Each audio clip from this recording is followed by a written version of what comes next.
Stop share now. Okay, you can stop sharing your screen. So now I request Arun Kumar be ready. So before that, I just want to know, is any student is interested to share their experience? So please drop a message. So I didn't hear anything from student side, from summer school.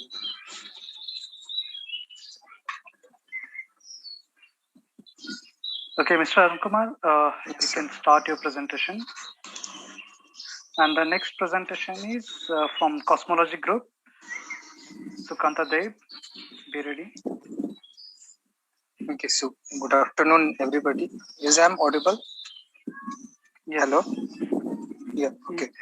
So, I'm from Star Formation Group, and these are the names of my group members, Star Formation Group.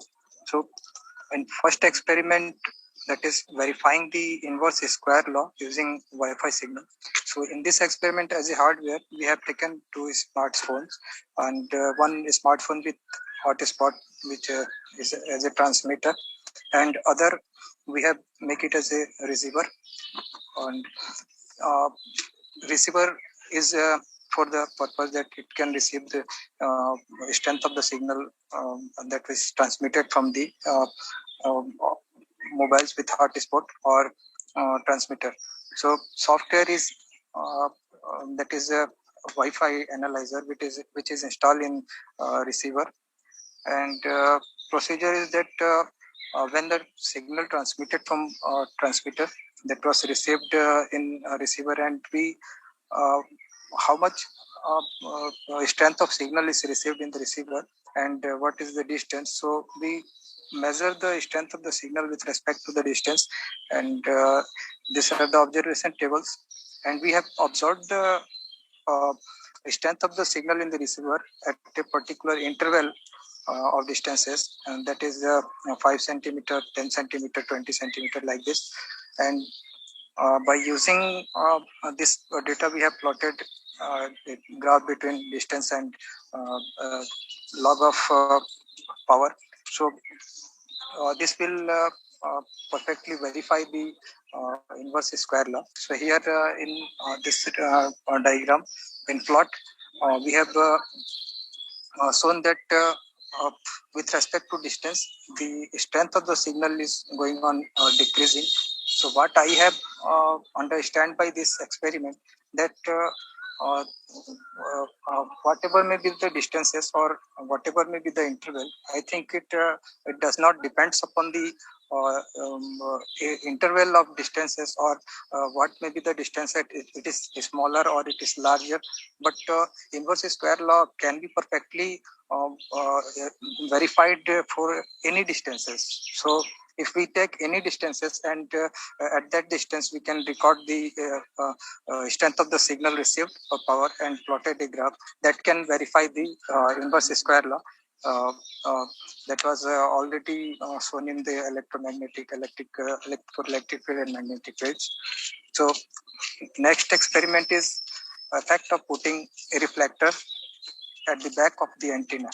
So in this also hardware is same, but what we have did that in first mobile, which act as a transmitter, in the back of it we have put a reflector. So that reflector is kept perpendicular to the plane which consists the receiver, observer, and the transmitter. So by keeping the perpendicular, we get the data which is verified, which is varied in a particular manner. So these are the diagram for back reflector. Here reflector which is in the back of the mobile, which reflects the data, and one mobile which is kept perpendicular to the reflector, and that transmit the signal. So both the signal, one is transmitted and other is reflected. Both the signal we received as a strength of signal in the receiver, and what I get from this, that in this figure the signal what we received we plotted that diagram, and the data which is received, we have not set at any interval. We just taken the data at a distances 1 to 3 centimeter in centimeter. So it can be taken at any point, 1 or 0.5 or whatever may be the distances. It does not depend upon the distance, I think.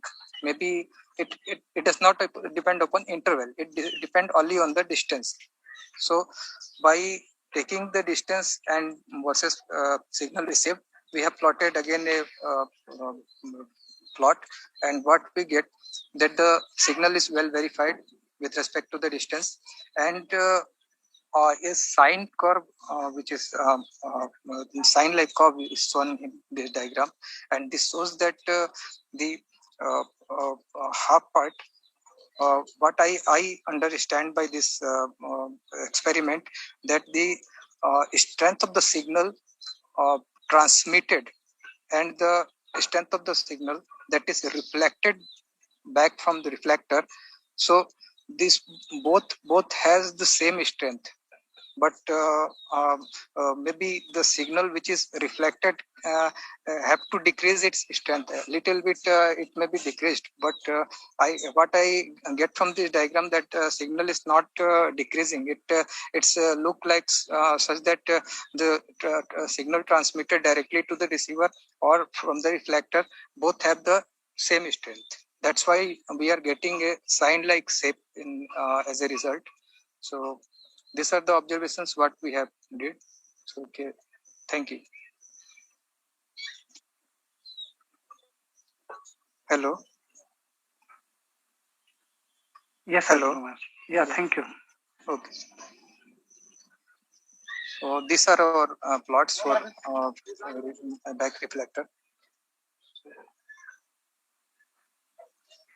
Okay, at what wavelength you were operating? 2.4 gigahertz? 2.4 gigahertz. 2.4 gigahertz, sir.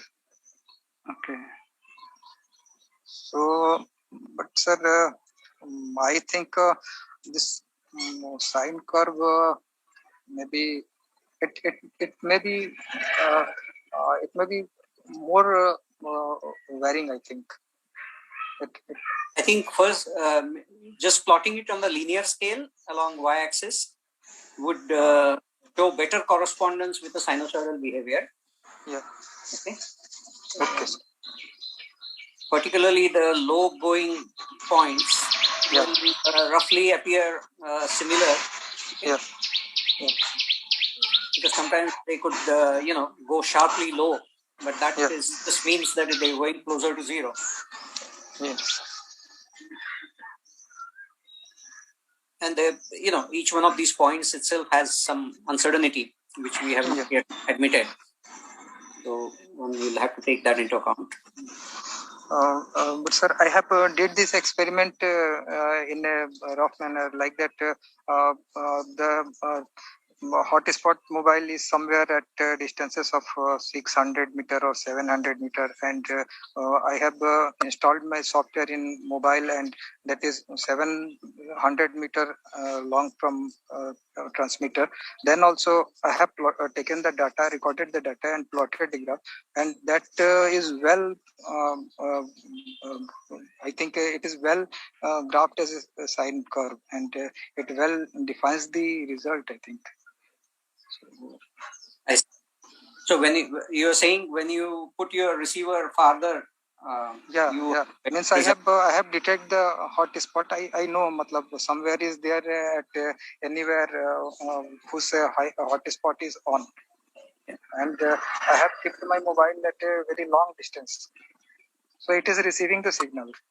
And by that also I have plotted the same graph as a sine curve, and it shows the result. Yeah, sure. I think when you're very close, you will begin the near field effects, which might mask the true behavior that you're supposed to get just of the reflector distance that you clearly see once you're sufficiently far away from the source. In addition, you might consider plotting the y-axis values linear scale.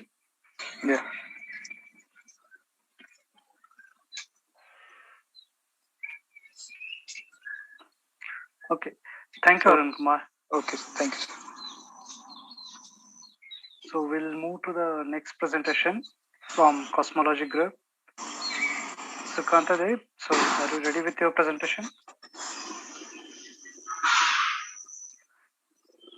So Mr. Arun Kumar, you can stop sharing your screen. Yeah, thanks. Is Sukanta Dev is here?